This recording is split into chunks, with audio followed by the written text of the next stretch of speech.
जिला परिषद शिक्षा विभाग में कुछ शिक्षकों के द्वारा फर्जी विकलांगता प्रमाण पत्र के आधार पर नौकरी और तबादलों में प्राथमिकता पाने की शिकायत पर कार्रवाई आगे बढ़ी और जिला परिषद के मुख्य कार्यकारी अधिकारी नयन गोयल ने संबंधित शिक्षकों के जे मुंबई में पुनः जांच कराई है। यह जांच अस्पताल में ही कराने का निर्णय लिया गया है। आपको बता दें कि विरसा सेनानी संघ ने जिला परिषद के सीईओ को एक ज्ञापन सौंपा है और इसमें गंभीर आरोप लगे हैं कि कुछ शिक्षकों ने 1 लाख रुपए में फर्जी विकलांगता प्रमाण पत्र खरीदे हैं। फर्जी प्रमाण पत्रों के आधार पर सेवा में लाभ प्राप्त भी किया है। संगठन के अनुसार राज्य भर में ऐसे प्रमाण पत्रों का एक बड़ा रैकेट चल रहा है। नंदुरबार जिले में 2 कर्मचारी पाए गए हैं।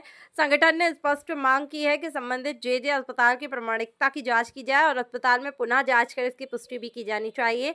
दोषी पाए जाने वालों पर आपराधिक मामले दर्ज होने चाहिए और सेवा में बर्खास्तगी की तत्काल कार्रवाई की जानी चाहिए। यद्यपि सरकार ने तबादलों के ऑनलाइन करने और पारदर्शिता लाने का प्रयास किया है, फिर भी कुछ शिक्षकों के द्वारा विकलांगता का नाटक करने और फर्जी प्रमाण पत्रों के आधार पर अनुचित लाभ लेने के आरोप लगे हैं। 1 लाख रुपयामध्ये दिव्यांग प्रमाणपत्र मिळवून सरकारी नोकरी शिक्षक म्हणून करत असणारे या राज्यामध्ये 2,500 पेक्षा अधिक शिक्षक सापडलेले आहेत। नंदुरबार जिल्हा परिषद मध्ये शिक्षण विभागात असे अनेक बोगस दिव्यांग प्रमाणपत्रधारक शिक्षक आहेत। त्यांच्यावरती कायदेशीर कारवाई करा अशी मागणी यापूर्वी सुद्धा आम्ही आमच्या बिरसा फायटर नंदुरबार संघटनेतर्फे माननीय सीओ नंदुरबार यांच्याकडे केली होती, परंतु तत्कालीन सीओ यांनी न्यायालयाचा आदेश पुढे दाखवून त्यांच्यावरती कारवाई तात्पुरती थांबवली होती। हे जे बोगस दिव्यांग प्रमाणपत्रधारक शिक्षक आहेत हे आपल्यावरची कारवाई टाळण्यासाठी न्यायालयात जातात आणि कारवाई होऊ नये म्हणून कुठेतरी स्थगिती आणतात आणि ते स्थगितीचं पत्र पुढे ठेवून आपल्यावरची कारवाई ते तात्पुरती थांबवतात। ते न्यायालयात जरी जात असले तरी त्यांचे जे बोगस दिव्यांग प्रमाणपत्र आहे ते खरं ठरूच शकत नाही।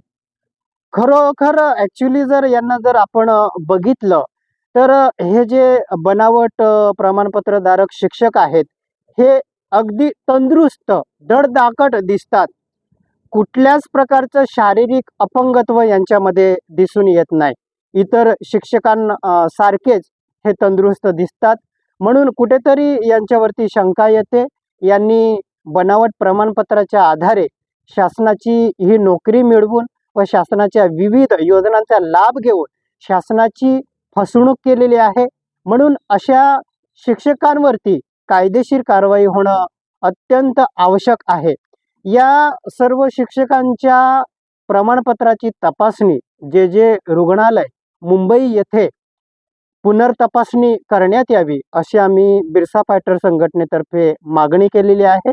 हे दोषी आढळल्यावरती यांना तात्काळ सेवेतून बडतर्फ करा व यांच्यावरती गुन्हे दाखल करा अशी मागणी आम्ही माननीय सीओ जिल्हा परिषद नंदुरबार यांच्याकडे आमच्या बिरसा फायटर नंदुरबार संघटनेकडून केलेली आहे। बोगस हटाव, नंदुरबार जिल्हा बचाव।